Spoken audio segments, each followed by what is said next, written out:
আসসালামু আলাইকুম প্রিয় দর্শক, ইয়াসমিন জান্নাত কিচেনে আপনাদের সবাইকে স্বাগতম। আজকে আমি আপনাদের সাথে শেয়ার করব খুবই সহজভাবে মজাদার বড়ি বা বটভুনা রেসিপি।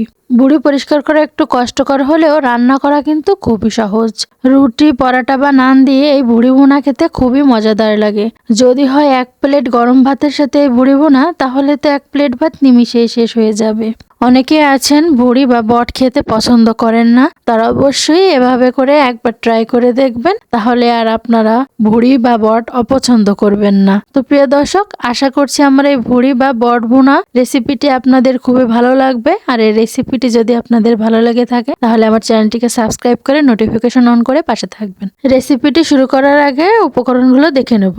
আমি আজকে রান্না করব গরুর ভুড়ি। তো প্রিয় দর্শক, আপনারা দেখতেই পাচ্ছেন আমি গরুর ভুড়িকে ভালোভাবে পরিষ্কার করে ধুয়ে আগে থেকে লবণ হলুদ দিয়ে সিদ্ধ করে ছোট ছোট পিস করে কেটে নিয়েছি পেঁয়াজ কুচি, লবণ, দারচিনি, লবঙ্গ, এলাচ এবং তেজপাতা। নিয়েছি মরিচ ও হলুদের গুঁড়ো। আর নিয়েছি আদা বাটা, জিরা বাটা এবং রসুন বাটা। এখন চলে যাব মূল রেসিপিতে। তো প্রিয় দর্শক, আপনারা দেখতেই পাচ্ছেন আমি এখানে চুলাটা অন করে দিয়েছি এবং একটা প্যান বসিয়ে দিয়ে পরিমাণ মতো তেল গরম করে নিচ্ছি। তো তেল গরম করে নিয়েছি, এখন দিয়ে দিচ্ছি তেজপাতা, দারচিনি, এলাচ এবং লবঙ্গ দিয়ে আমি হালকাভাবে চামচের সাহায্যে নাড়িয়ে নিচ্ছি। এখন দিয়ে দিচ্ছি পেঁয়াজ কুচি 1 কাপ। পেঁয়াজ কুচি দিয়ে দিয়েছি, আমি চামচের সাহায্যে নাড়িয়ে নিচ্ছি। চামচের সাহায্যে নেড়ে চেড়ে কিছু সময় পেঁয়াজগুলো ভেজে নেব।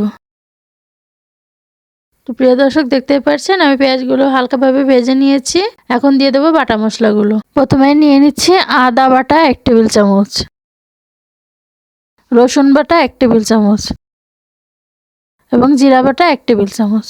প্রিয় দর্শক, আপনারা দেখতে পাচ্ছেন আমি বাটা মশলাগুলো নিয়ে নিয়েছি। এখন চামচের সাহায্যে ভালোভাবে নাড়িয়ে নিচ্ছি। এখন নিয়ে নিচ্ছি মরিচের গুঁড়া 1 টেবিল চামচ এবং হলুদের গুঁড়া 1 চা চামচ। এখন কিছু সময় ধরে মশলাগুলোকে ভালোভাবে কষিয়ে নেব। মশলাগুলোকে ভালোভাবে কষিয়ে নেওয়ার জন্য আমি এখানে অল্প পরিমাণে পানি দিয়ে দিচ্ছি। পানি দিয়ে আমি ভালোভাবে চামচের সাহায্যে নাড়িয়ে নিচ্ছি। মশলাগুলোকে কিছু সময় কষিয়ে নিয়েছি। তো প্রিয় দর্শক, আপনারা দেখতে পাচ্ছেন মশলাগুলো ভালোভাবে কষিয়ে নেওয়া হয়ে গিয়েছে। এখন দিয়ে দিচ্ছি আগে থেকে সিদ্ধ করে রাখা গরুর ভুড়ি। আমি এখানে 500 গ্রামের মতো গরুর ভুড়ি নিয়েছি। ভুড়িগুলোকে ভালোভাবে মশলার সাথে চামচের সাহায্যে নাড়িয়ে মিশিয়ে নিয়েছি এবং এখন দিয়ে দিচ্ছি স্বাদ মতো লবণ দিয়ে দিয়েছি এবং এখন আমি ভালোভাবে চামচের সাহায্যে মিশিয়ে নিচ্ছি।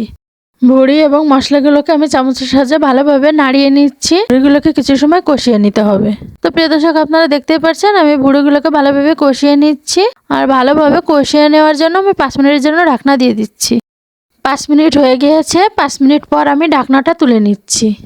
তো প্রিয় দর্শক, আপনারা দেখতেই পাচ্ছেন ভুড়িগুলোকে ভালোভাবে কষিয়ে নেওয়া হয়ে গিয়েছে। এখন দিয়ে দেবো পরিমাণ মতো গরম পানি। তো প্রিয় দর্শক, আমি এখানে পরিমাণ মতো গরম পানি দিয়ে দিচ্ছি। তো পানি দিয়ে দিয়েছি, এখন আমি চামচের সাহায্যে নাড়িয়ে নিচ্ছি। ভুড়িগুলোকে আমি আগে থেকে হালকাভাবে সিদ্ধ করে নিয়েছিলাম। তো এখন আমি আরো 15 মিনিটের জন্য ঢাকনা দিয়ে দিচ্ছি ভুড়িগুলো সিদ্ধ হওয়ার জন্য। আর এ পর্যায়ে চুলার আঁচটা মিডিয়াম করে দিচ্ছি। 15 মিনিট হয়ে গিয়েছে এবং 15 মিনিট পর আমি ঢাকনাটা তুলে নিচ্ছি। আপনারা দেখতেই পাচ্ছেন ভুড়িগুলো ভালোভাবে সিদ্ধ হয়ে গিয়েছে। ভুড়ি ভুনাটা দেখতে খুবই লোভনীয় হয়েছে। আর আমি ভুড়িগুলো আগে থেকে প্রেসার কুকারে সিদ্ধ করে নিয়েছিলাম। এ কারণে আমার এখানে অল্প সময় লেগেছে ভুড়িগুলো সিদ্ধ হওয়ার জন্য। সাধারণত ভুড়ি সিদ্ধ করতে সময়টা একটু বেশি লাগে। তো প্রিয় দর্শক, আমি এখানে গরুর বট বা ভুড়ি ভুনা রেসিপিটি তৈরি করে নিয়েছি। এখন তুলে নিচ্ছি। প্রিয় দর্শক, আপনারা দেখতেই পাচ্ছেন কতটা সহজভাবে আমি মজাদার ভুড়ি বা বট ভুনা রেসিপিটি তৈরি করে নিয়েছি।